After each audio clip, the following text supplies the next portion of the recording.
Good afternoon, ladies and gentlemen, and welcome to the planning portion of our meeting. We have apologies from a number of members, from Mrs. Penny Webber, Dr. Susan Warren, Mr. Dominic Elson, Mr. Steve Griffiths, and Mrs. Frances Nicholson. Are there any others that I've missed? No, thank you. So we will move on, please, to item 14, which is the appeal decision, and this is going to be taken through for us by Mr. Kinsella. Thank you, Chair. Good afternoon, everyone. This appeal was in relation to a refused planning application which sought to amalgamate 7 separate units of accommodation. 6 were used for residential purposes and 1 was for a manager's accommodation, and amalgamating it into one single dwelling. At the time of considering the application, officers resolved to refuse the application on the basis that it was contrary to the housing strategy in terms of trying to keep the size of dwellings to a smaller scale and therefore making it more affordable, although it was recognised that it wasn't affordable in the sense of the definition of affordable housing. You can see by the appeal decision that the inspector has allowed the appeal and planning permission is granted for that development. It's in terms of a report, it is an interesting report in terms of how it's been justified, and I would have no reason to sort of raise any concerns with the manner in which the inspector has gone about coming to their conclusions.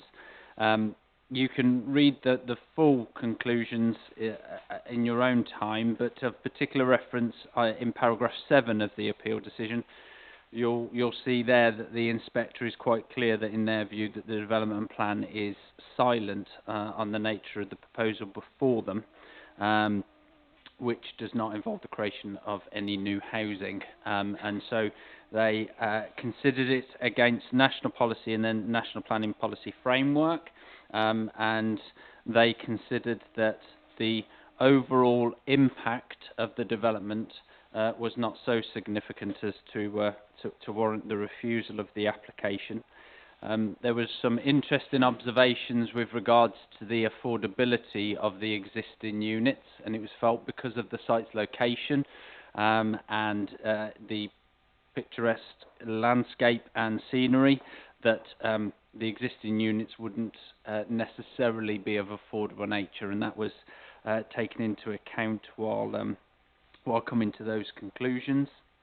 And then also in paragraph 11, however, it is quite interesting to observe that the inspector has thought it necessary to say that whilst this should not deter the authority from seeking such opportunities where they realistically exist and where the development plan policies are strictly applicable. So our reading into that is the inspector has given weight to the material considerations associated with this application, but it doesn't necessarily mean that we couldn't come to a different decision based on another set of material considerations at a later date.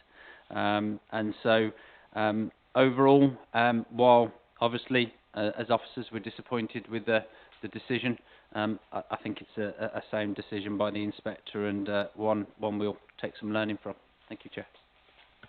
Thank you very much, Mr. Kinsella. Are there any questions, please? No, in that case we'll take that as a learning experience and move on to item 15.1, which is 6241222001, proposed siting of 5 timber and canvas glamping safari tents, and this is at Manor Farm, Linton. This is going to be presented remotely by Mr. Badley.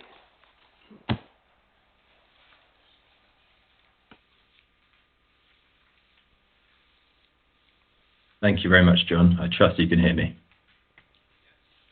Thank you, and good afternoon, members. I'm Curtis. I'm the planning officer presenting this case. As previously mentioned, it is for the siting of 5 glamping safari tents, permeable parking and turning areas with associated footpaths, recycling and waste facilities, landscaping, and an underground water treatment plant. In accordance with the scheme of delegation, the application is being considered at committee. The officer is minded to and recommended approval for the application, contrary to the council view. Can I please move on to the next slide? And the next.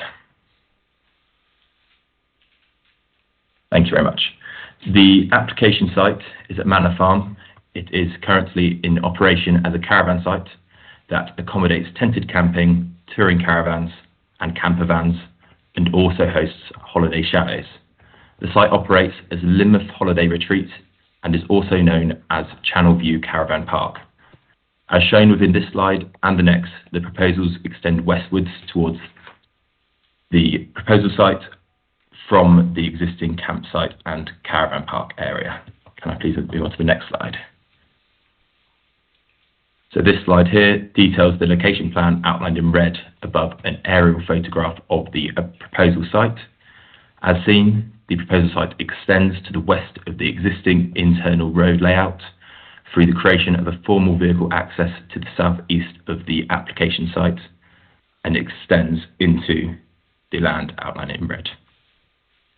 Next slide, please. This slide shows the location plan. Outlined in red is the site area, which we are considering today. It is comprised of an area of less than 0.2 hectares, which is around half an acre. Outlined in blue is the total land area of Manor Farm. It comprises of just over 4.5 hectares. Next slide. The existing site boundaries are formed of mature hedgerows, with individual trees separating the sites from the A39, which is running at the bottom of your slide, from east to west, and the West Lynn Road, which is slightly outside of the site area but is to the east. Open fields are to the north and to the west. Next slide. So this slide shows the proposed floor plans and elevations for each of the 5 glamping safari tents and the associated decking. The associated decking, for reference, is shown within the dotted line on the floor plan above the elevations. As shown, each tent is built of khaki-coloured canvas with timber supports. An additional condition is proposed, adding to the conditions as set out in my committee report, which is proposed to ensure the development is constructed in accordance with the details and to ensure a satisfactory visual relationship with the new development and its surroundings. The internal space of each tent would be 25 metres squared. It would have a maximum height of 4 metres, and as shown, the facilities included would include space for 2 bedrooms, a sink, cooking hobs, a toilet and a shower.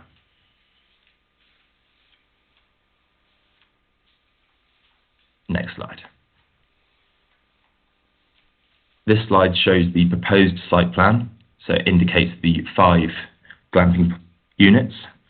The proposals were amended as part of the application. They were amended following initial consultation and removed 4 glamping tents and associated footpaths, which would have been sited in the more visible northern section of the site, which is in the top of your image in front of you, adjacent to the 2 glamping pods inside the red line. The proposals are now for 5 glamping tents, 3 in the first section in a more secluded field, and 2 leading from this section via a footpath which adjoins the existing camping area. This is the existing camping field is shown to the centre right of your image, outside of the red line, but within the blue line under the applicant's ownership. The proposals were also amended to reduce the amount of parking spaces available from 9 to 6. This also reduces the size of the associated permeable hardstanding. The current proposals show a limited permeable parking and turning area adjacent to the entrance of the site, which is shown in grey near the bottom of your image. The glamping pods are then accessed via footpaths. And next slide, please. So this comparative image shows the drainage plan for the site. All surface water from the tents are discharged naturally into the ground with gravel drainage soakaways. The toilets within each tent will be composting, and the shower and sink will be used in accordance with the new drainage system. As shown within the right-hand side image, there is a new biotech drainage system, which is proposed to replace the existing septic tank, which is shown on the screen in front of you in a red shaded box. This new treatment system will treat waste before being exhausted through the existing adjacent watercourse. All of the parking areas, turning areas and footpaths are to be formed of permeable surfacing.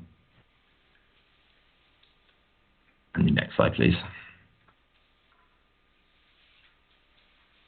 So the existing caravan site benefits from a grant of Plan Permission, which allows the siting of tents for recreational purposes without any limitations upon the number of tents, the layout of tents, or the time of year and calendar year to which the tents can be erected. This slide shows the overlap between the proposal site, which is outlined in red on the right-hand side, and outlined faintly in red on the left-hand side with a larger border, and the Certificate of Lawful Development, which was decided in March 2021. The Certificate of Lawful Development concerns and confirms that the site will be used for the siting of tents for recreational purposes all year round. It shows the current planning application we are considering today would not constitute as a material change of use of this land. And the next slide, please. This image shows the proposed landscaping plan. As part of the application, it is conditioned and will be built in accordance with this plan, which proposes shrubbery and hedgerow. It also demonstrates the maintenance of existing shrubbery, bushes and meadow grasslands. And I note at this point that the majority of shrubbery and bushes in the northern section, where the previous glamping pods were removed as part of the amended proposals, would be retained and enhance the verdant nature of the site. Can you please move on to the next slide? Thank you very much. So looking through some of these site photographs, this photograph is taken showing existing boundary treatment to the east of the site, which would be adjacent. Apologies. This would be to the southeast of the site and adjacent to the vehicle entrance, which we cut into the hedgerow. This point will allow and provide access to the new parking area and the pods themselves. And the next slide, please. This slide shows the existing boundary treatment to the east of the site, adjacent to the glamping pods and the parking areas. And the next slide, please. This photograph is taken from the same position, but looking further westwards, showing the existing boundary treatment to the west, and on the far right, above or over that hedgerow, would be the existing camping field. And the next photograph, please. This photograph is taken in a position facing the northern field and the boundary where new hedgerow will be placed. From this position, the footpath will lead to the two new huts in the northern section and northern area of the site. And the next photograph, please. So this photograph is taken from the adjacent camping field and on the other side of the row of hedgerow, which is to be retained as part of the proposals. And the next slide, please. This photograph is taken in position facing north, showing the mature trees which are to be retained as part of the proposals and form the boundary with the site. It also shows and demonstrates the sloping nature of the northern section of the application site. And the next slide, please. Thank you. This photograph is taken from a position adjacent to the northern section of the site and shows the existing boundary treatment and adjacent camping area. This concludes my presentation. I summarise and say that the proposals for the siting of the 5 safari tents and the associated works are considered to meet the requirements and objectives of the local plan, given the context of the Lawful Development Certificate, which allows year-round camping across the whole application area. Specifically, the tents will provide low-impact holiday accommodation that meets the permanence tests of policies RT-D5 and RT-D9. The proposal is considered to be acceptable, subject to the conditions as attached within my committee report, which seek to protect the night sky, the landscape, and to secure biodiversity enhancement. As previously mentioned within my presentation, an additional condition is sought to ensure that proposed materials comply with the details within the materials section of the associated application form. And this concludes our presentation. Thank you. Thank you very much, Mr. Badley. We have been advised of no public speakers for this item, so the item is therefore open for you to debate, members. Mrs. Blanchard. Reading this and listening to the presentation, I think it is really quite an exemplary example, can't say those words, of the applicant working together with our landscape officer and our biodiversity officer for what looks to me like a very good outcome. So I would like to move the recommendation.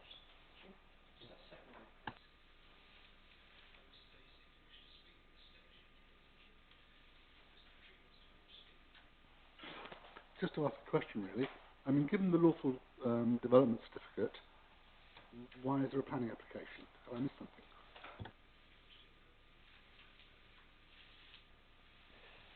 I mean, the development obviously involves the creation of footpaths, of parking areas, and of decking to accommodate the glamping tents. So all of that would require planning permission. And as part of that, we've also worked with colleagues to try and secure some improvements in terms of the landscape to associate the development. And that's why it's before you now. Mr. Lay.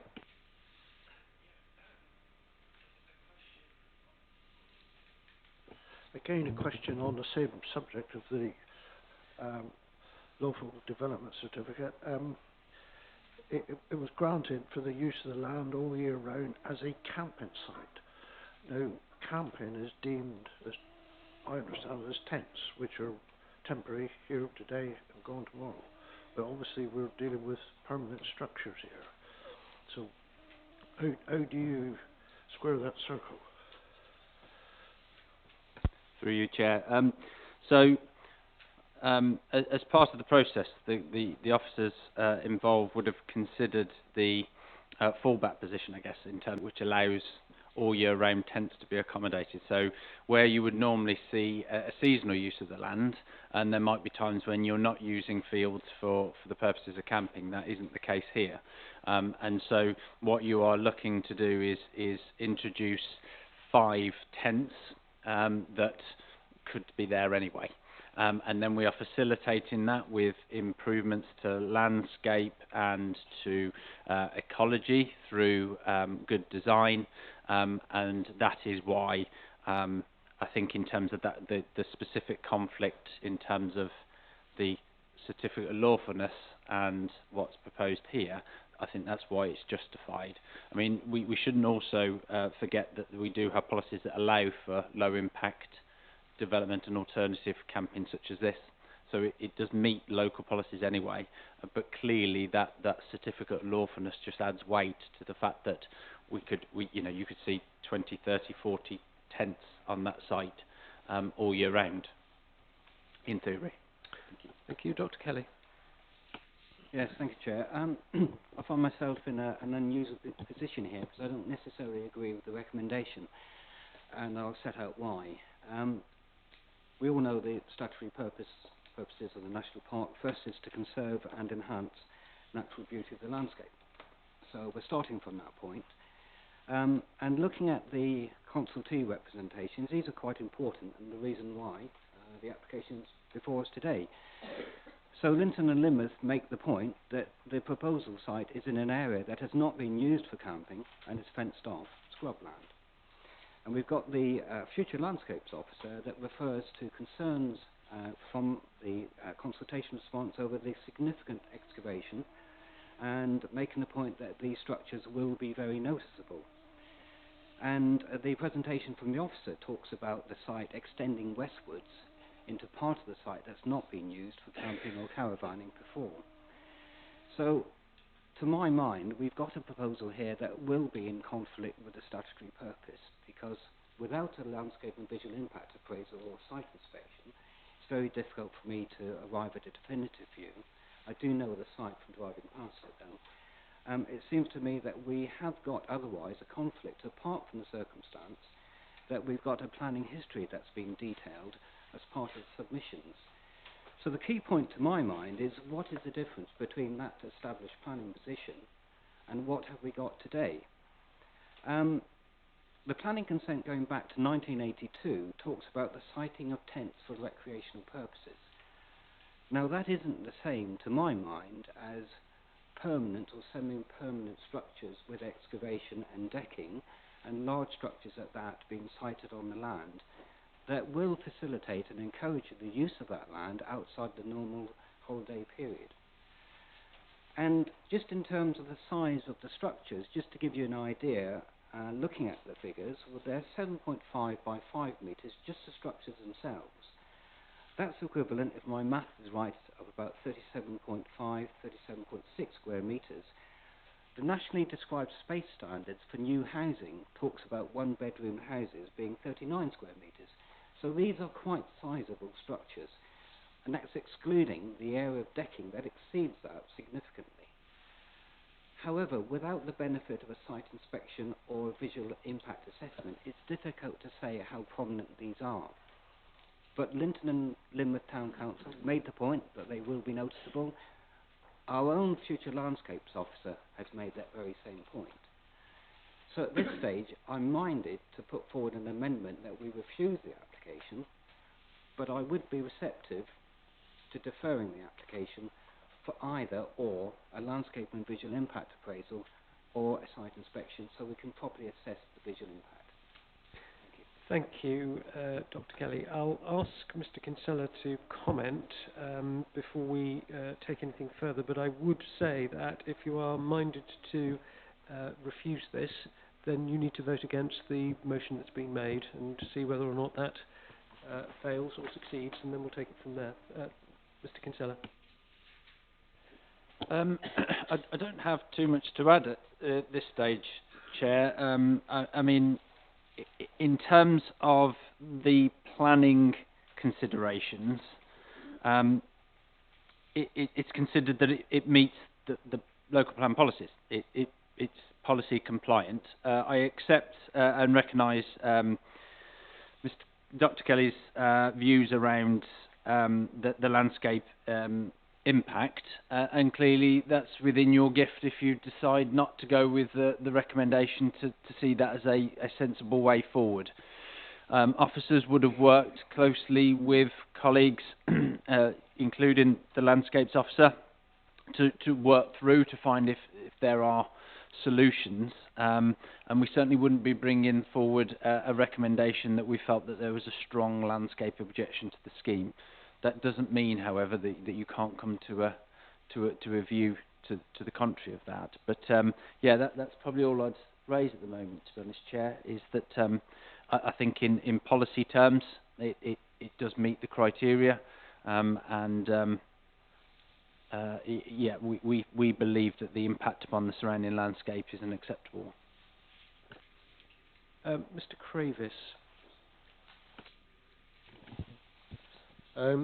Thank you, Chair. I mean, I think what Dr. Kelly was saying about, these are not tents. These are they semi-permanent? At the same time, I looked at the objections. I looked at the policy that was quoted in the objections as well, and I was trying to figure out how those objections had come about, looking at the policy they were mentioning, because actually I didn't think that actually was the case. Excellent report. It's nice to see lots of photographs, and but I must admit I was listening to the report and looking at it, and that's why I had my iPad out, because suddenly I had Google Earth out and I was looking at it again. And I have to say that, with the local objections being what they are, and bearing in mind that actually what we're probably doing here is granting all year round holiday accommodation. Now I happen to believe that if you can grant more accommodation like this, there might be a few less holiday lets pop up in the future. But I was genuinely struggling to visualise this scene, and I think, as Dr. Kelly said, the actual landscape. I don't want to use the word issues. So again, I would be quite happy to amend and propose a site visit. I know that means everybody's got to troops out to Linton, but I think this is quite an important application because not that we use precedent on planning, but yeah, looking at what else is at the site, and this is an expansion of that site. I was very pleased to see the conditions about they have to be used as holiday accommodation. I do think the definition of holiday accommodation sometimes is slightly vague on what is holiday accommodation and what isn't, and we all know how the caravan park model works. But that's not necessarily a planning issue, that's a licensing issue. But I think a site visit, if I could possibly propose that amend the proposal to deferring for a site visit, that would be how I would like to proceed. So I so move, if I have a seconder, if that's allowed. Let's just discuss this issue of a site visit then practically. Can I have views about whether or not we have a site visit at this stage? Mr. Mill. Yes, I'll be totally in favour of a site visit, because not only because of the very good points raised by Dr. Kelly and Mr. Crevice here, but it's the increasing number of these glamping extra sites being put in all over, certainly in the Porlock Vale area. There's a scattering all over the place, and we've got to be quite rigid, I think, in how we see the impact on the environment. And I would very much like, likewise driven by, I also would like to see the site before I could feel I could vote for this.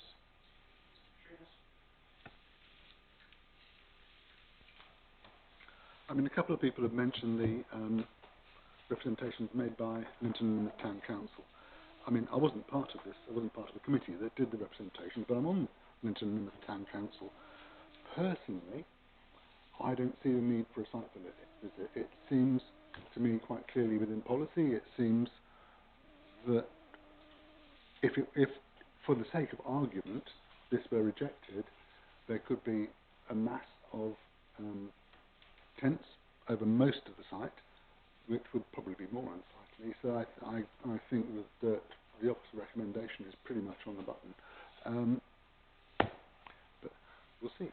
Well, look, we're essentially discussing an amendment to the motion, which is to have a site visit.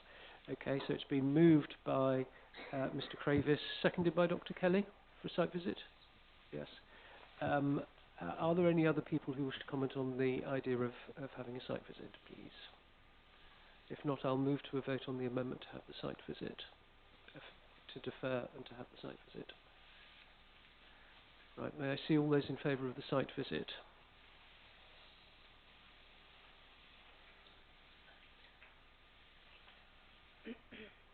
And those against?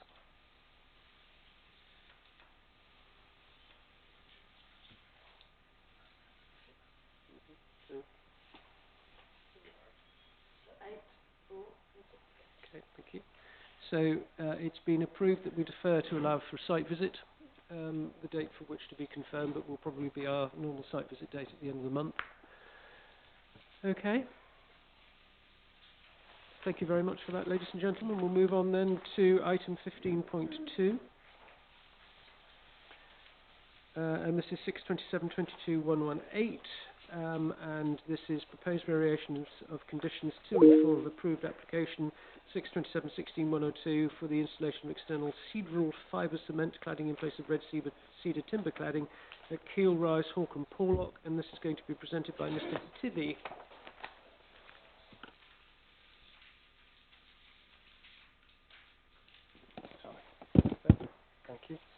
Thank you, Chair. Good afternoon, members. This first application that I'm presenting this afternoon is at Keel Rise, Hawkham. It's a retrospective application for the non-compliance of two conditions, numbers 2 and 4 of Planning Permission 627.16.102, which permitted the construction of a local needs or self-build affordable home. Condition 2 requires the development to be carried out in accordance with the approved plans, and condition 4 specifically related to samples and materials that were submitted at that time, and members will note on page 18 that the wording from condition 4 is there, which essentially require the development to be carried out in accordance with the sample natural slate and sample cedar wall cladding submitted.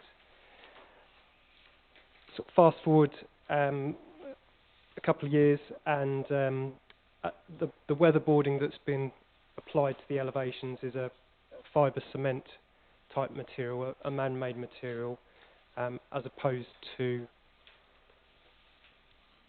cedar. Probably best if I just flick to a photograph. So it's not the clearest of angles there, but it's the dwelling there on the left. It's on quite high land. The land rises to the west. If I just go back to the site plan there, if you can see, yeah, you can see the cursor there. There's a leat that runs along the western side, which is approximately parallel with the boundary of the Porlock Conservation Area. I won't go through the report in detail because obviously that's before you, but essentially local plan policy supports, or indeed requires, the use of traditional and local sustainable materials. There are a number of benefits advanced by the applicants with regards to why they use the cladding as opposed to cedar, cost being one, and the availability of product at that time, at the time of application, along with durability. That said, the local plan does stipulate that timber, particularly if well maintained, can last many years.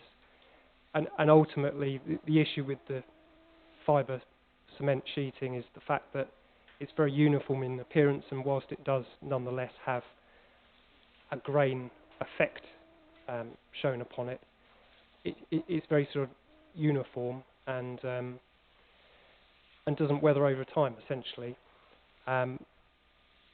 So probably not much more for me to say really, but in terms of concluding, and members will note on pages 23 and 24 the recommended reasons for refusal is essentially that the scheme is contrary to a number of policies, including policy CE S6 of the local plan, which states that development should utilise traditional and natural sustainable construction materials, whilst policy CED3 requires, amongst other things, the setting of conservation areas to be preserved. So essentially, notwithstanding the benefits cited by the applicants, utilising the test within the National Planning Policy Framework, it's considered that less than substantial harm would be caused to the setting of that, and there are no public benefits to outweigh the harm to the character and appearance of the setting of the conservation area, and also with regards to the landscape setting of the national park. So the officer's recommendation is to refuse. Thank you very much. Thank you very much, Mr. Tivy. We have one speaker on this item, who is Mr. Burton. Mr. Burton, if you could step forward to the microphone, please. You'll have 2 minutes from when you start to speak. The applicant, Mr. Coombs, intended to be here, Indeed, yes. but he's coughing and spluttering today and thought it probably wasn't a good idea to come along. So are you happy for me to read his representations first? That's fine. So we'll begin with Mr. Keel, the applicant's representations, and they'll be followed then by yours as the planning consultant. Right. I just wanted to apologise for not seeking permission for the cladding change before fitting, and thank the Exmoor National Park Authority for giving us permission to build our own home.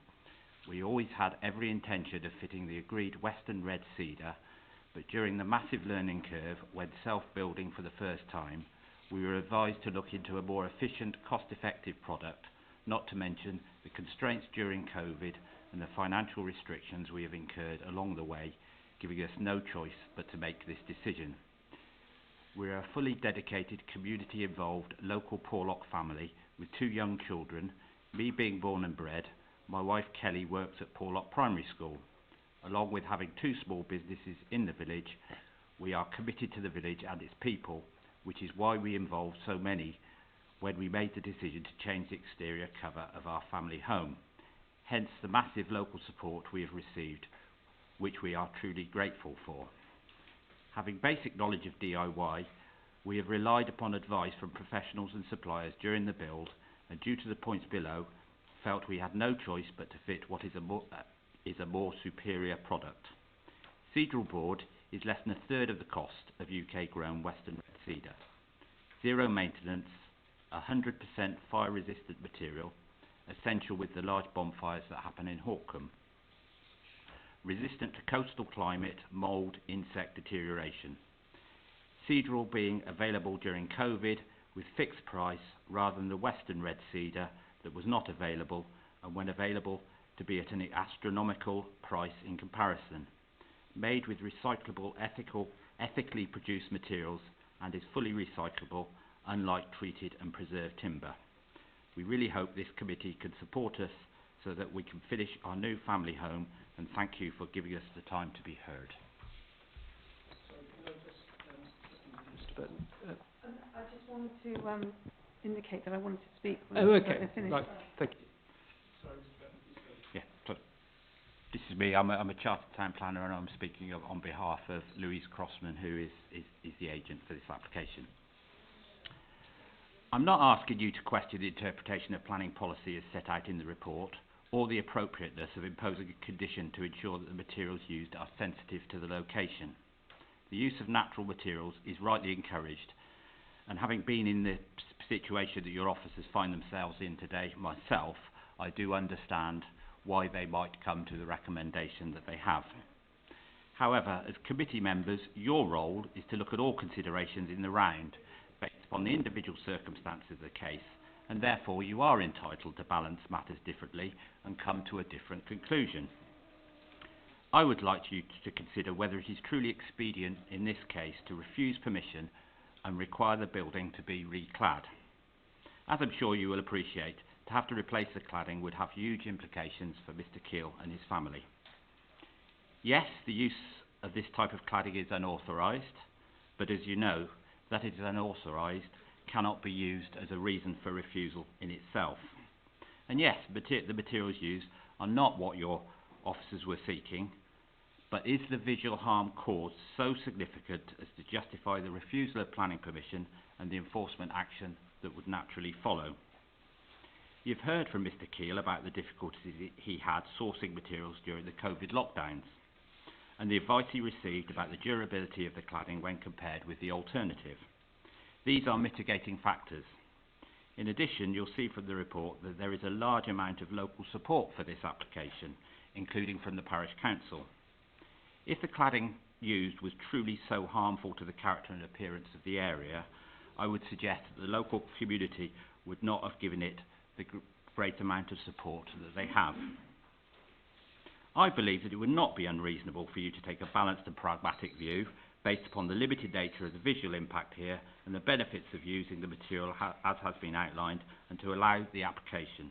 In granting planning permission, you would be sending a clear message that you wish to support those who are seeking to provide themselves with affordable homes in order to remain within their communities. Thank you. Thank you very much, Mr. Burton. Thank you. Right. The speakers I have to begin with are firstly Mr. Mill and then Mrs. Smith. Mr. Mill. Thank you. Obviously, I know the site in some detail, and I'm also conscious over the last year that we have continual discussions about affordable housing on the park and trying to attract and encourage young families and perhaps less financially capable families to remain in the park. We have here a chap who's basically lived with his family in a shed for about 5 years to literally make, which you can't see on the photograph there, to build this property. Because if he got the money, he would obviously be buying a sort of normal, if that's the right word, house somewhere in the actual village itself. And personally, I think we really should be taking a pragmatic approach here. In fact, we should allow this property to be built. One could argue that the cladding there is not a traditional form of cladding. However, I would equally argue that in Porlock there are about 4 or 5 other properties there which have any kind of cedar on them. The vast majority are stone or are white in colour. So therefore, if cedar boarding is okay, then I would also argue that Cedral cladding that he's used is equally as acceptable. When you look around other places in the Porlock area, and I go specifically down to Porlock Weir, there is a large hotel there which many of you may know, the Porlock Weir Hotel, and that's painted in a form of brown. Much larger structure than this, and actually, whilst it is brown, it is of a similar tone to the green that you've seen in the photograph here. So tell me what the difference is between the green of the property you can see on the slide there and the brown of the hotel, which is down in Porlock Weir. I totally agree that the officers have interpreted the rules correctly, and I'm not arguing the case against the interpretation of the rules, but I think we as an authority should be trying to encourage young people to remain and certainly allow affordable housing like this to be constructed. The gentleman raised the issue of cost. I had a quick glance at this, and the cedar cladding would cost something like £10 per square metre, per metre, sorry, not square metre, per metre, and the sidral cladding is about £2. So you can imagine the impact on his finances if we insist on the cladding being taken off and replaced by cedar cladding. I mean, frankly, the cladding would be worth more than the house itself, in my view. So I'm very much in favour that we, as a committee, allow this to take place, but as a kind of a future project, we need to relook at our regulations so that modern materials such as this can be used, and we don't just keep on saying we must use traditional materials all the time. And as a quick aside, as far as cedar cladding is concerned in Porlock, there are about four houses or structures that use the cedar board cladding. It is not traditional in Porlock. If you wanted to be completely arcane about it, then you would insist that everybody has the stone wall cottages built like the stone walls on the left-hand side there from the local materials. I really do believe that, notwithstanding the officer's fine report on this, we should allow this to go through to ensure that young people are able to put up affordable homes in the future. Thank you. So, are you moving that we should accept this proposal? Sorry. Are you moving that we should actually accept this proposal? I certainly do move that we should accept this proposal. Right, thank you. Is that seconded? Mr. Thwaites?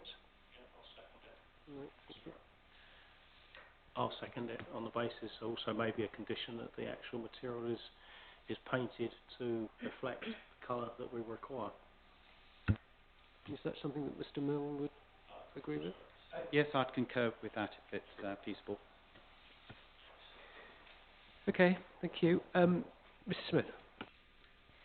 Thank you. I just wanted to ask for clarification whether I should declare an interest, because obviously I know Tim Burton, when he was I don't know what you ended up with, final planning officer at Taunton Deane Borough Council, but that was only as a councillor and he was the planning, so I just wanted to clarify. You need to, because otherwise anybody else here from West Somerset who served at the same time when Mr. Burton was the planning officer, and I must say I do find it very intimidating to sit in a room with two former planning officers and a current planning officer as well.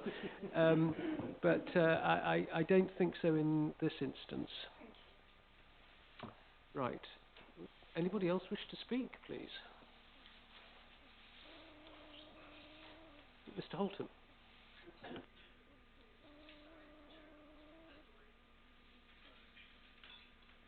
I'm trying to look for guidance within the local plan. I'm looking at policy CES6, Design and Sustainable Construction Principles, and I wonder if you could maybe give us some guidance based on that particular policy. So sorry, I missed the very start of what you said.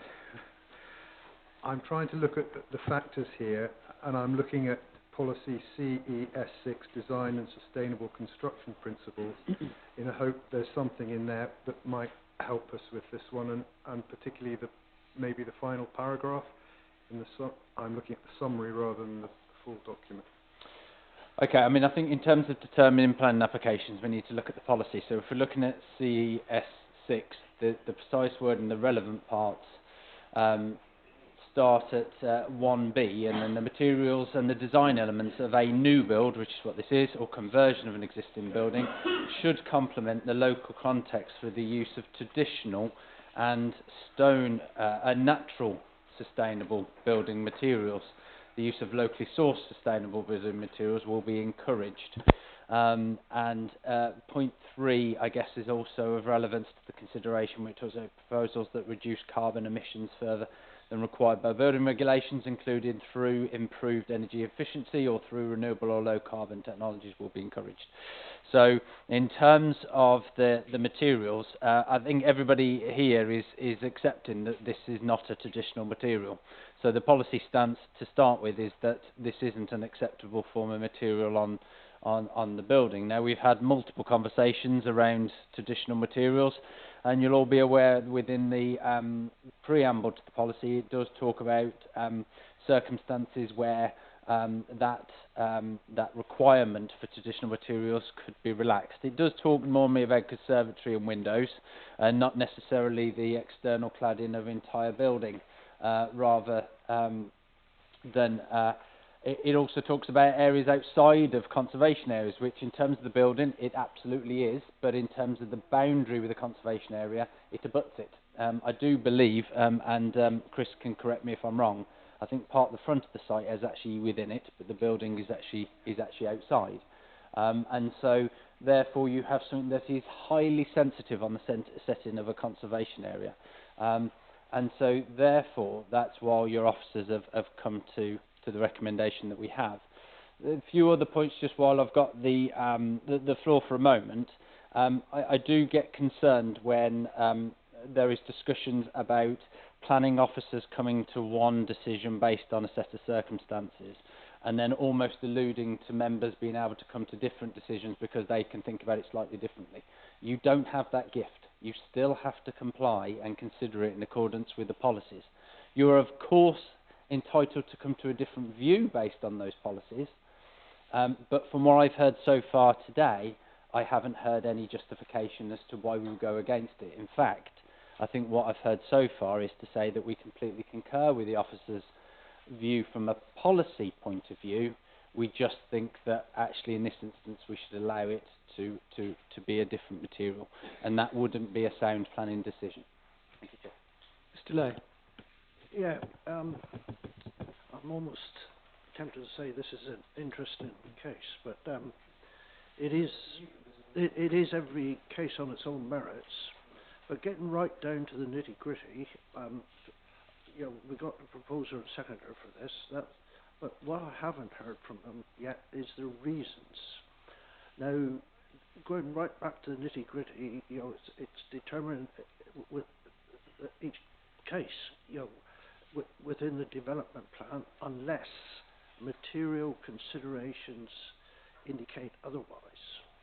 Now, you only need one of those to be really relevant to be able to support this motion that's on the table. But I've been racking my brains, and up to now have failed to come up with one. I'm just interested to see if anyone else around the room might be able to.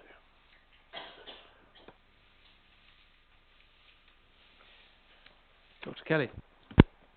Yes, Chair. I've been listening to the discussion. It's an interesting one because I don't think there's a particular disagreement in terms of this material not being a traditional material, and to identify other material considerations is a challenge in this particular case. It must be said, but it's for the decision taker, of course, and I think what's been said before has already alluded to this, to weigh these different considerations. Now, it is for the decision taker, including committee today, to consider this and to say, well, actually, I don't think it's by reason of its materials, its visual impact, its small scale, that it would cause material harm to the appearance and character of the conservation area. So I'm not suggesting, and I've not made my mind up on this one, but it is something that you are able to do. And similarly, again, looking at the reason for refusal, is it considered such as to cause unacceptable harm to the landscape setting of the national park? So again, that's in the reason for refusal, and it is for ourselves as decision takers to say, well, looking at this, knowing the site, I don't consider that this harm is such as to cause material harm to the conservation area or the designated landscape. So it is possible to arrive at that view. As I say, I've not made my mind up, and I'm just trying to clarify that particular point. Thank you, Chair. Thank you, Dr. Kelly. And were I to be advising the proposer, I would suggest that your reason would have to be that whilst it is not a traditional material, it does not cause landscape harm or harm to the setting of the conservation area sufficient to require removal and replacement. I think that was the thrust of your argument, wasn't it? Thank you so much for helping me in that direction. Mr. White.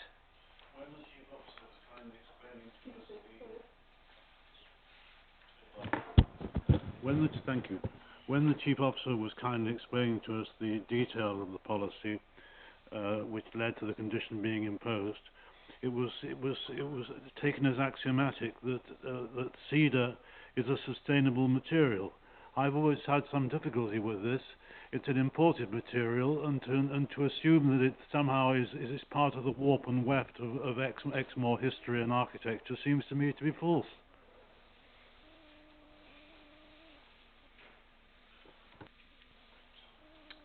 Mrs. Lawrence. Thank you. I'm always saddened when people do work like this and don't come and talk to us first. It seems quite sad that people still, after years of me being here and most of you being here for quite a considerable amount of time, people do not seem to reflect enough about planning permission required on Exmoor National Park. So I really feel sad about that. But when I look at that building on that picture, I don't find it offensive in any way. It tones nicely with the stone wall at the bottom. You know, you think, well, why would you need to change it? But if only they'd have asked first, we would have given them suitable advice and helped them through the dilemma. But that doesn't, you know, my heart says one thing, my brain says the other. This is a home for a family who could not have afforded anything probably much more and would be stuck in rented accommodation for the duration, which is extremely sad for young people in this area. So, like the predecessor, it's really difficult to decide in a situation like this, but if only people would talk to us first. Thank you, Mrs. Lawrence. Does anybody else wish to speak? Yes, Mr. Lay. Yeah, if one was looking to support the motion, I think it was added that the current construction be painted red. Am I right there? Yeah. Yeah, only having had experience of fibre cement material before, I'm 95% sure if you try painting it, over time it will flake off. And you could end up with something that looks, once it starts flaking off, looking pretty hideous. That's only a comment which personal experience, whether or not they persist in keeping this, personally I don't think is a good idea to write it. Mr. Gravis. Thank you, Chair. I'm so tempted to call for a site visit, but I don't think I will, because I think the comments from somebody who is actually a ward councillor are quite detailed. I think someone's just said, I think it's not a case of my heart and my head being different. I think my head and my head is the same here, which makes a change. And I'm listening to what's being said, and it gets down to this, and you talk about material considerations with regard to, is it fundamentally affecting the conservation area? I suspect it's not, looking at that photograph. Are there any other photographs, by the way? Did I miss? There was only the one, was it? Sorry, I'm big on photographs at the moment. So going back to that, and we talk about the seed and whether that's actually, what's the word I've lost? I'm losing it today. Whether it's a traditional material or not, and I'm now getting information that it's not. But then I get back to a material consideration of us desperately trying to get people to build their own homes on Exmoor, and how we're trying to encourage self-built homes, and we're trying to keep make sure that people can afford to. And if we end up in a situation, and this is where I think we are here, that actually you make them too expensive to self-build, then actually you might as well not bother with that self-build policy, or you make it more difficult. Now, I'm struggling, as I said, I'm struggling here to find a reason to refuse it, but I'm happy to take any advice from one of the planning officers that's in the room. Right, thank you. I think that's a very good link in as a call to Mr. Kinsella. Thank you, Chair. I just want to pull us back to policy and what I read out a moment ago in terms of CES6, because I think we're in danger of confusing ourselves in terms of the policy is clear where it says traditional and natural sustainable building materials. So timber, I think we would all agree, is a natural material. And then the policy talks about then specific about the use of locally sourced sustainable building materials will be encouraged. So the fact that it isn't Exmoor doesn't mean that therefore we disregard it. It is still a natural material, and your policy is very clear on that. My slight concern I have, if I'm being really frank for a moment, members, is we have recently gone through a process of considering whether these policies need to be reviewed, and we come to the conclusion they don't, that they're sound and they're right.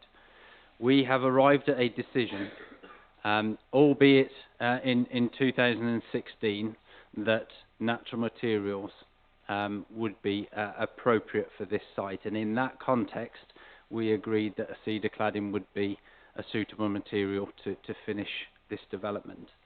Now, clearly it is completely within the gift of the owner to come back to us either before doing the work or after doing the work to seek that change. But we shouldn't be influenced or overly influenced on the impact of having to revert back to what we originally approved. And I worry through the discussion we are trying to find a solution because we are concerned about the impact it will have on the development. As a planning process, we have granted planning permission and we have given clear conditions to do so. Your policy that is before you today as decision makers is clear on that. And while I accept there is a judgment to be made as whether there is an impact upon the setting of a conservation area, I have to say I really struggle with the notion that it doesn't have a material impact on the setting of the conservation area. And I'm sure if the Historic Buildings Officer was sat here now, he would be jumping up and down, suggesting that if we do not believe that this isn't impacting on the setting of the conservation area, what do we think would impact the setting of the conservation area? And I just need to be really clear because I am concerned that while we're always saying that it's each application on its merit, and that is right, we still need to be consistent in our decision making. And if this application was before us without that material, I would question whether we would be having this debate now. Thank you. Mr. Ellicott. I must agree wholeheartedly with Dean's taint on this, his comments that he just made. Very much concerns me, and it's happened once or twice, where personal circumstances have been brought into planning decisions, whereby, I'm not being too mercenary, I hope, but it's been said once or twice that this is a young couple trying to do. I don't think age should come into it at all. I don't think, at the last application we were discussing some time ago, we were told that it was a 90-year-old or 85-year-old man. It shouldn't matter the age of the people. It's whether the application fits with the plan. If it don't fit with the plan, it don't fit with the plan. I don't think you should use personal circumstances to twist or tow at the heartstrings of the planning committee to decide one way or the other. Either it fits the plan or it don't.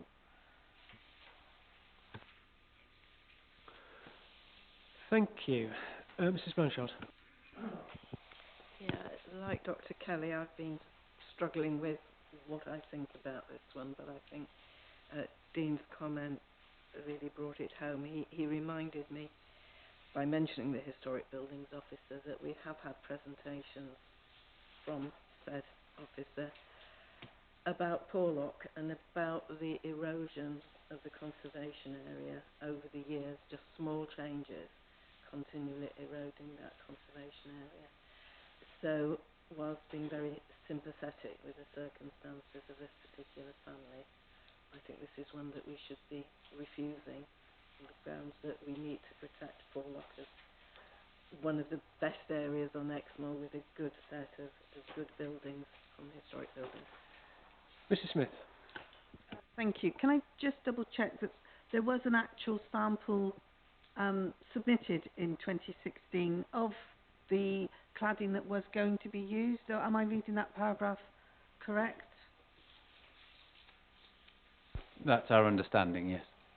And there hasn't been any contact since with the change at all for the change of the cladding? They just went ahead and bought different cladding because it was during COVID times and it was difficult to get hold of this cedar, the sample that they should have been using? Yeah, that's my understanding. But I mean, to be fair to the applicant, while I've sort of been quite clear around personal circumstances, it's also really important that we don't almost be seen to be going against an application because of the route in which an applicant has chosen to take. There's no offence doing what they need to do. There's a risk associated with what they're doing in that we could refuse the application and therefore they would need to revert back to the timber. But yeah, I think it's just really important that I make that clear to be fair to both sides. Right. This will be the third time, Mr. Lowe. It's a question again. Three questions. Yeah, I hope you allow this question because I think it's relevant. Assuming this is refused today, if the applicant then don't, rip that off and put up the cedar boarding, enforcement kicks in. And enforcement applies when it's in the public interest to do so. So the question to Dean is, if that scenario was reached, would it be in the public interest to pursue the enforcement of this? I don't think it's appropriate to talk about enforcement matters here. That's not what we're here to discuss. What I would say is that we have already issued a breach of condition notice on the site, which resulted in the application being submitted. Mr. Milton. Yeah, just a quick one. Just trying to deliberate in my mind what I've got in front of us here. There's only two bits that sort of look that sort of concern me at all, and that is how I define locally sourced sustainable materials, and that's quite complex in some ways. The more you think about it, probably better not to think about it too deeply. And the other that was crossing my mind in determining now is if this application had come before us and it was a new application and this was the cladding that is proposed, would it be acceptable or not? And I think that's a determination members have to make.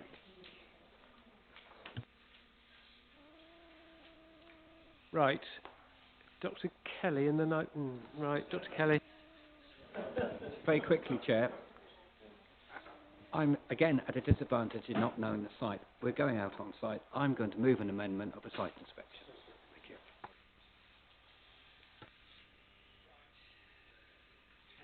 I have to say there is some distance between the sites. What do you feel about a site visit then, ladies and gentlemen? Mr. Yabsley? Thank you, Chairman. I'll answer that question second, if I may. I'm just a question for Dean, really. The cladding is vertical. It's normally vertical, not horizontal.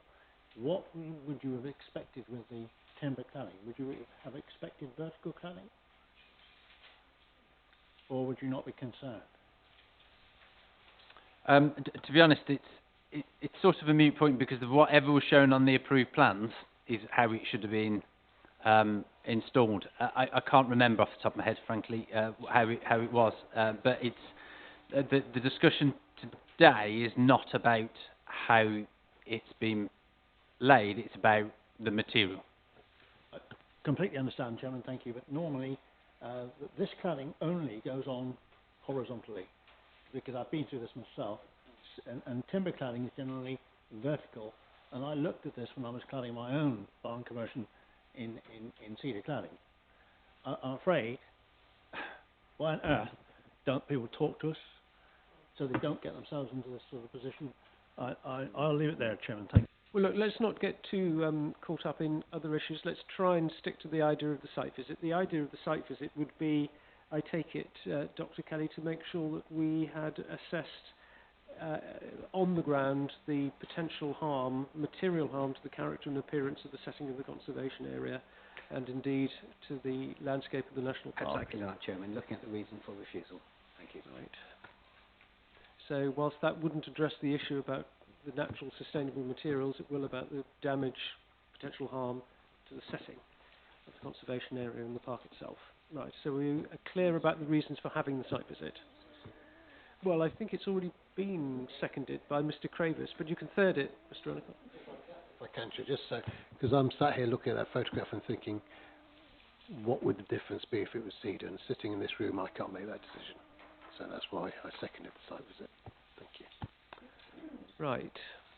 Do I see any more debate on the site visit? If not, I shall put that to the vote. May I see all those in favour of having a site visit? 2, 3, 4, 5, 6, 7, 8, 9, 10. And those against? 1, 2. Right. Abstentions, just for the... Right. 2 abstentions. So we will add that to the site visit pot. Right. Thank you very much, ladies and gentlemen, for that. Interesting debate. Mr. Chairman, would it be permissible or too cheeky to make a comment? Because it'll be getting near Christmas, we'll be travelling from Linton to Porlock, that maybe perhaps the Chairman considers treating us to lunch at, say, either the Blue Ball or Coburn Inn or somewhere en route. It's only a thought. I shall look forward to you bringing the mince pies with you, Mr. Right. Shall we move on? So we've got now 15.3, which is 627.22.112, proposed replacement of 13 windows and 3 doors, retrospective at the Colbone Porlock, and this is going to be presented again by Mr. Tivy. Thank you, Chair. It's another application dealing with materials, non-traditional materials, and it's actually the Colbone Public House, so it's halfway between the two sites. I'm not inviting the site visit. But right. Members will obviously, well, I'm sure most members will be aware of the application site.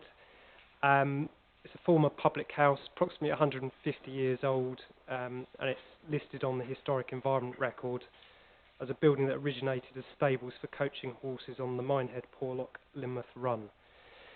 So ultimately, it is considered to be a traditional building or historic building or non-designated heritage asset within the National Park Authority area.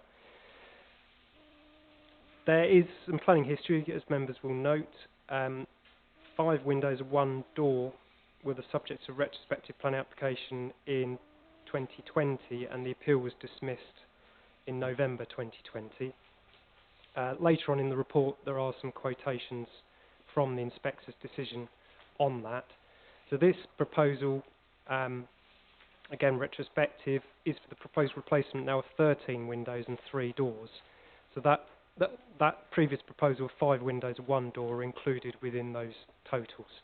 So essentially we're looking at an additional 8 windows and additional 2 doors that have since been changed. So ultimately the main issue in this case is the effect of the design and materials of the windows and doors upon the landscape and scenic beauty of the National Park. And going back to our favourite policy of the day, CES6, requires that construction materials complement the local context through the use of traditional and natural sustainable building materials. The use of locally sourced sustainable building materials are encouraged. There's a preamble to that policy as well. Sets out that UPVC windows can have much thicker unmoulded frames than timber. and the designs and detailing are for the most part limited in terms of being effective replacements for traditional timber designs.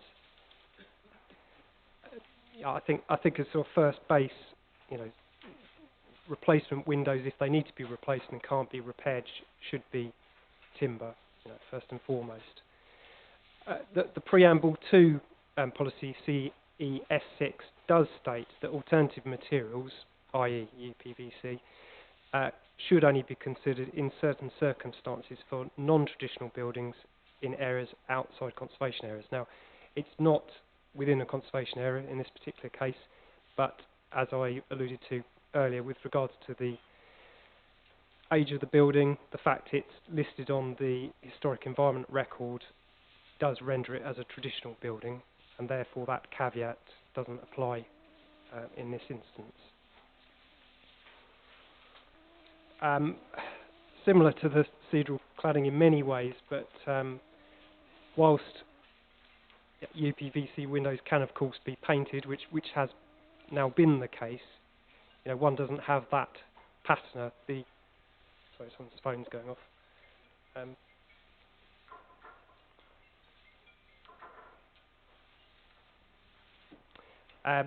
Yes, plastic windows don't have the same texture, natural finish that timber windows do, and as cited previously by the historic buildings officer, there are windows within the national park, approximately 200 years old.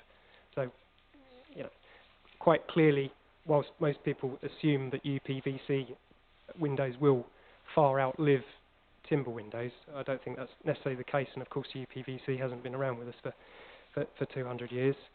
And it's one of those things. When a unit fails, they tend to end up in a landfill site or perhaps a incinerator nowadays. But they can't be repaired like timber windows can. So, just with reference, pages 31 and 32 of the report to the inspector's decision, the inspector stated, and this was referred to the windows on the front, on the roadside, that the UPVC windows and doors therefore read as poorer quality. While painting may have made their profiles appear slimmer than when they were unpainted, their painted state does not prevent them from being of noticeably lesser quality and of a non-natural form. And then in their paragraph 14 of their decision letter, they stated that the purported benefits relating to the maintenance and upkeep of the UPVC windows and doors compared to timber fenestration should be given limited weight. So I think I'll leave it there. I mean, as per the conclusion on page 33, the UPVC windows and doors are considered to be a retrograde step when considering they've replaced timber windows and doors, and there was clear policy support for the use of traditional materials. So consequently, the officer recommendation is to refuse planning permission. Thank you. Thank you very much. We have one speaker on this item, and that is Ms. Claire Sampson, who's the agent. Ms. Sampson, you'll have 2 minutes from when you start to speak. Thank you, Chair. So I'm Claire Sampson, representing Kevin Bateman, Hostgood, the agent for this application. The Colborne Inn forms part of the Lillicombe estate owned by Rupert Martin. The estate is arguably the largest employer in the local area, running a renowned shoot and investing significantly. He's planted 10,000 trees since he's purchased the estate. He's provided 3 new permissive footpaths and created another safe accessway at the request of the National Park at a considerable cost. He's also investing in affordable housing in order to support the many workers that are employed on his estate. It's had a tough 2 years, like all businesses, through the pandemic, and now with the avian flu outbreak, the shoot has been further affected this year. The Colborne has struggled with staff over the summer, and now with avian flu and a reduced shooting season by 50%, the income from the property is significantly lower than usual. All work carried out on the estate is carried out to the highest possible standards, using local contractors at all times and ensuring that the character of the unique estate is preserved for the future. Nothing Rupert invests in is for the short term. The windows and doors at the Colborne were subject of great research and discussion with the local contractors before they were replaced. The painters the estate works with refused to take Mr Martin's money for working on the timber windows. Mr Martin respects the opinions of the local contractors he works with, and they have a good working relationship. The decision to replace with UPVC was therefore not taken lightly, and we still maintain that it is the most sustainable solution given the location. The front of the property adjoins the A39 and therefore is battered by spray from the road, and the rear elevation is extremely open to the elements and the large open valley landscape.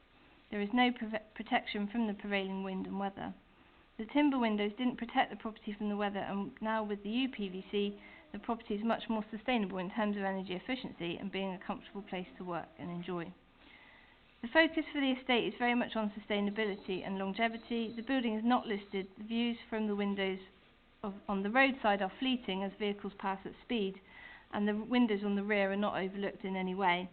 There are many examples throughout the National Park where UPVC has been used, and the policy we've already heard about at CES6 states that timber windows are preferable only rather than stating they're mandatory.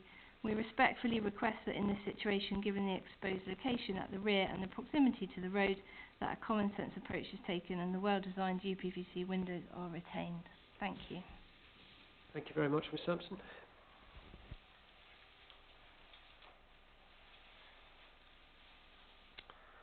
Thank you. Members, Mr Petrinos. Thanks, Chairman. I can't see any reason to overturn our previous decision nor that of the inspector, so I'd like to move the recommendation.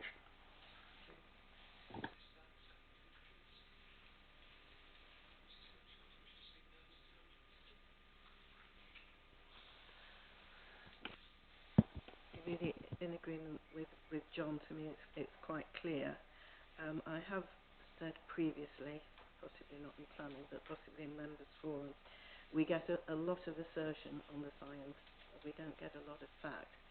But formal presentations to this board and to members' forum by both an external consultant and our own planning officer have quite clearly stated that hardwood timber frames are more sustainable and more durable, and he repeats that again in this report.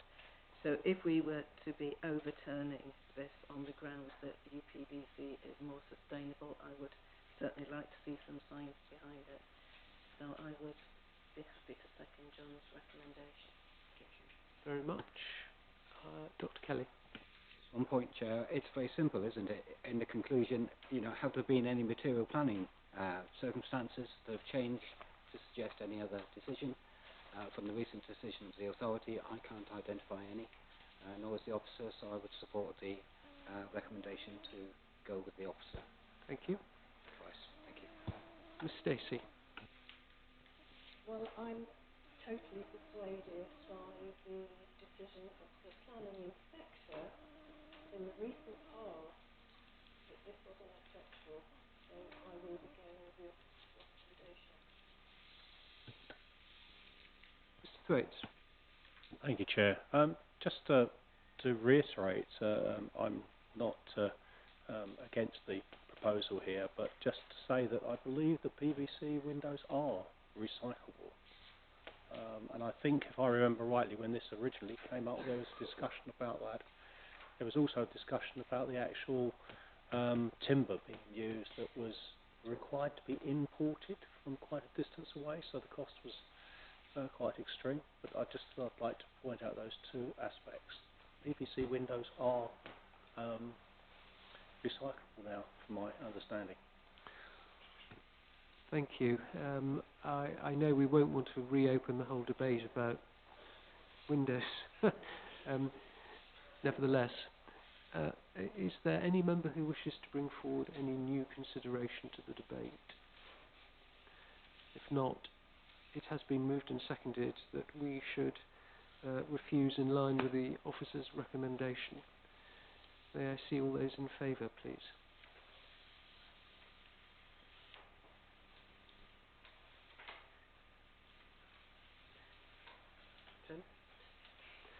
Those against? 2. Those abstaining?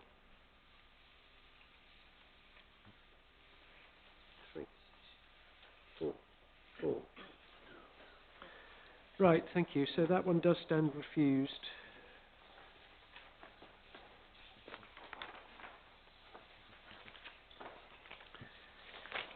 And we then move on to application 15.4, which is 613-22-107, application under Regulation 3 of the Town and Country Planning, General Regulations 1992, for the erection of potting sheds, covered store, ground-mounted solar panels, planting beds and associated works at Exmoor Woodland Nursery. This comes before us because it is our application. And this, I think, is going to be presented by Yvonne Dale. Thank you, Chairman. Good afternoon, members. Application 613-22-107 relates to seeks planning permission for the proposed erection of a potting shed, a covered store, mounted solar panels, planting beds and associated works at land southeast of the National Park Depot in Exford. In this slide, the depot just lies to the left-hand side of the red-lined area. The proposal includes the creation of an entrance track from the southwest corner of the site.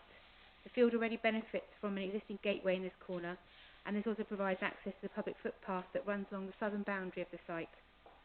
There are no changes proposed to the existing gateway. The proposed plans show the proposed layout of the potting shed and covered store. Just here. 8 ground mounted solar panels and 19 raised beds. The proposed entrance track and turning area will be constructed of free draining sculpings. The potting shed is constructed with timber boarding with a dark painted metal sheet roof. The shed includes a storeroom to its northwestern end. There is also a timber screen behind which 4 containers sit which harvest and store rainwater collected from the roof. The building measures approximately 15 metres by 5 metres with an eaves height of 2.4 metres. The covered store is constructed of timber sleepers set between a dark painted steel frame structure with a dark painted corrugated sheet monopitched roof. The building will measure approximately 6.6 metres by 3.3 metres with an eaves height of 2.4 metres. The solar panels measure approximately 1 metre by 1.6 metres and are set into the rising ground level. The 19 raised beds measure approximately 0.9 metres by 5 metres with a height of 0.45 metres. This is the gateway into the existing National Park Depot. The site lies to the right-hand side with the storage buildings behind this set of trees here. This is the existing gateway to the field where the new entrance track will begin. There is a pedestrian hunting gate to the right-hand side, and the sewage works also lie to the right-hand side just here. There are no, as I've previously stated, no changes to the existing gateway. This is the existing public right-of-way. It's already partially surfaced. This photograph shows the right-hand side of the site. There is a hard standing already existing. This is the land behind the trees that abuts the back of the depot compound where the storage buildings are proposed to sit. There are potting tables already on site and the storage buildings sit just behind here.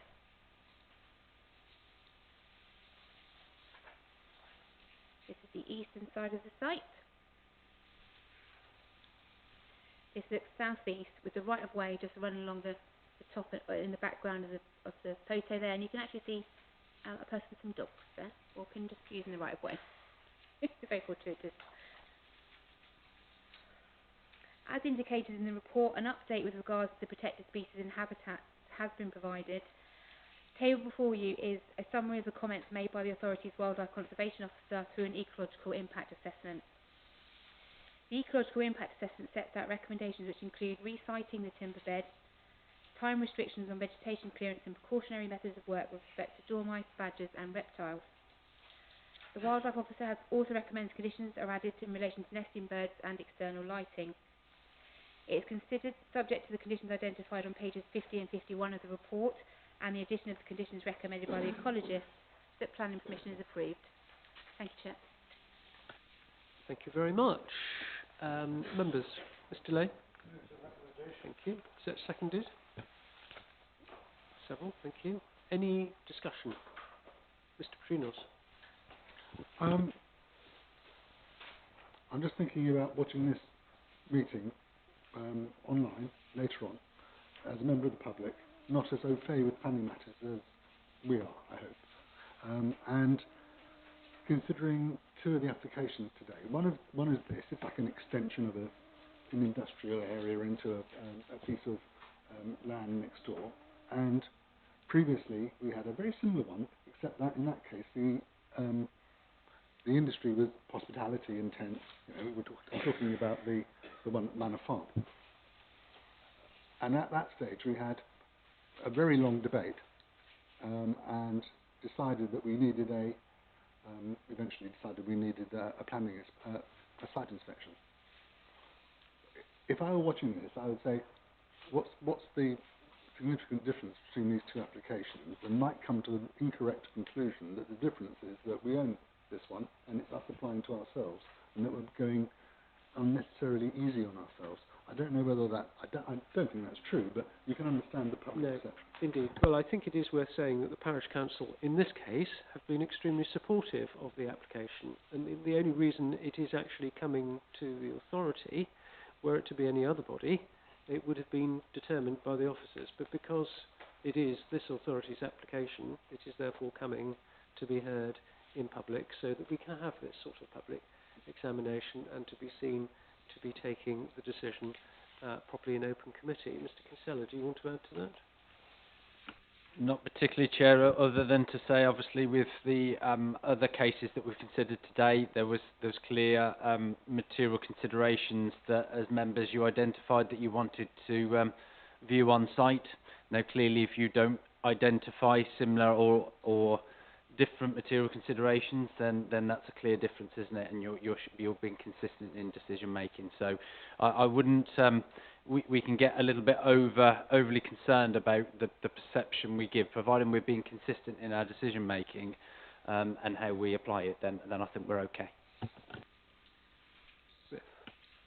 Thank you. Point 3 of the recommendations, it says buildings hereby permitted shall be painted anthracite grey.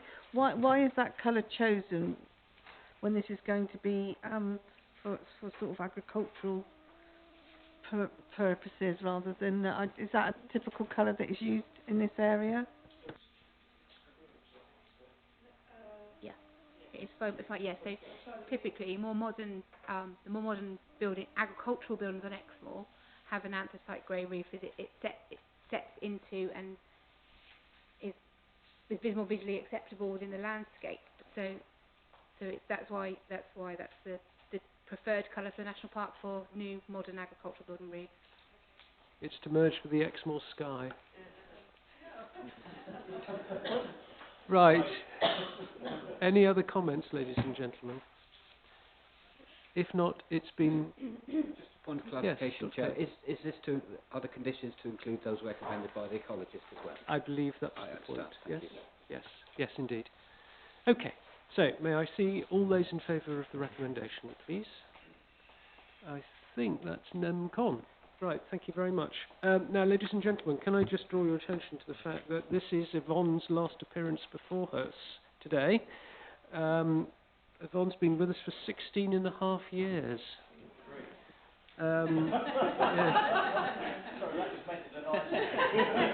So, she obviously started when she was 4. So she started as a planning admin person, and then you became an assistant, and then a proper fully fledged planning officer. So Yvonne has grown with the organisation, and it's been our pleasure to have her with us, and we do wish her the very greatest success in her new role with another planning authority just down the road. But anyway, thank you very much, Yvonne, and congratulations. Thank you.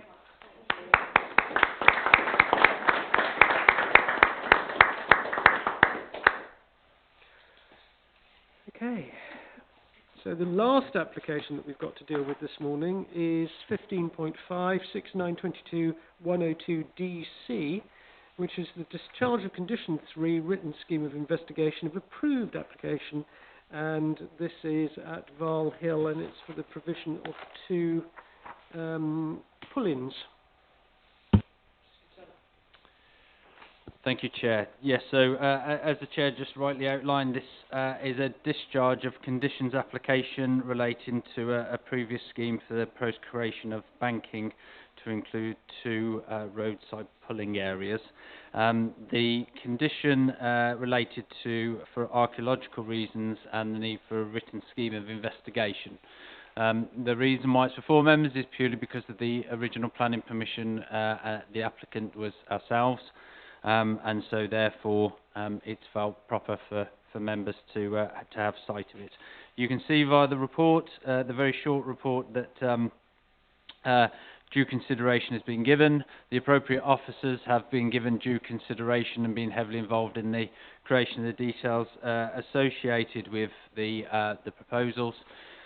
We've received no concerns, and while I do have an aerial image, I have nothing further to add to the presentation. Thank you. Any comments, ladies and gentlemen? Mr. Ellicott? Yes, I'd like to see this progress. It would possibly prevent cars travelling up onto the moors, especially if the pull-in was banked with a bank, because at the moment people go in there and park all over the place. Okay, thank you. Well, I will move acceptance from the chair. Is that seconded? Thank you. If there's no further debate, may I see all those in favour? Any against? Thank you very much. So, that concludes the applications. We now move on to application decisions delegated to the Chief Executive. And we will, as usual, do these page by page. Page 1.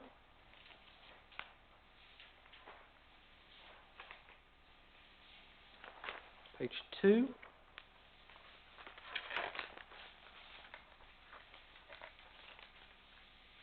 Page 3.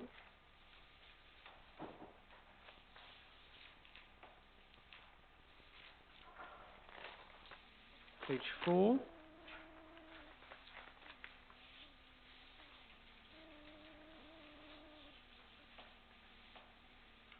Page 5, Mr. Lay. Yeah, the obvious one at the bottom of the page, the reasons why that appears to be a non-starter. The one at Woodlands at Lindbridge Road? Yes. So this is a scheme, as you can say. There was a previous withdrawn application on this site also. There was issues with regards to highways. The Highways Authority raised some concerns associated with this, as there was concerns, I believe, from our ecologist as well. So there was quite a lot of matters that needed to be addressed, and it was considered more appropriate that the application be withdrawn for them to investigate those. Hence why the application was withdrawn. It is a particularly difficult site, so I certainly wouldn't sit here and say, oh, I expect it to come back shortly, but as ever, we're happy to talk to the agent to see if there is a way through to achieving the development as set out in the description. Yes, yeah, that's right. There was a previous application and attracted very, very similar objections. The scheme that was amended didn't address those concerns, so those concerns was raised again, so it's been withdrawn a second time. Page 5. Okay. This is you, Mr. Craven. No, just the dormer window refused, just a bit of detail, just of interest really. Yep, so this was a scheme. It was a particularly large dormer, actually. It was probably out of scale. It was a linear sort of story and a half barn, There was listed buildings around it as well. So in terms of its design, in terms of its scale, it wasn't proportionate.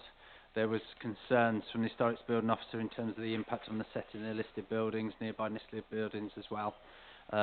It wasn't something that we could necessarily negotiate during the course of development, the application, sorry. So the decision was taken to refuse that. Now we'll wait and see if the applicant chooses to appeal or come back with a change in design. And I seem to remember there's a lot of concern expressed by the parish council as well. Right, page 6.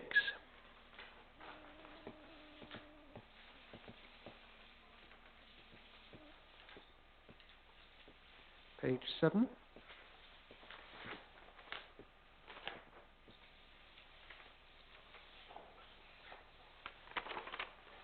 And page 8.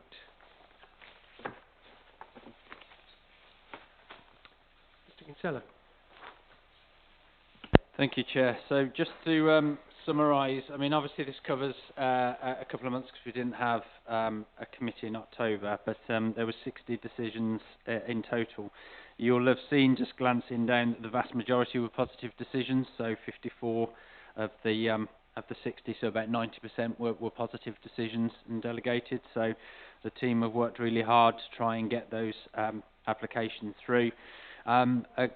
Probably one in particular I just want to draw members' attention to, particularly in light of the discussions we've had here today, is on page 8, the third from the bottom, for One Forge Cottages, a lawful development certificate for the proposed installation of timber doors to replace existing UPVC.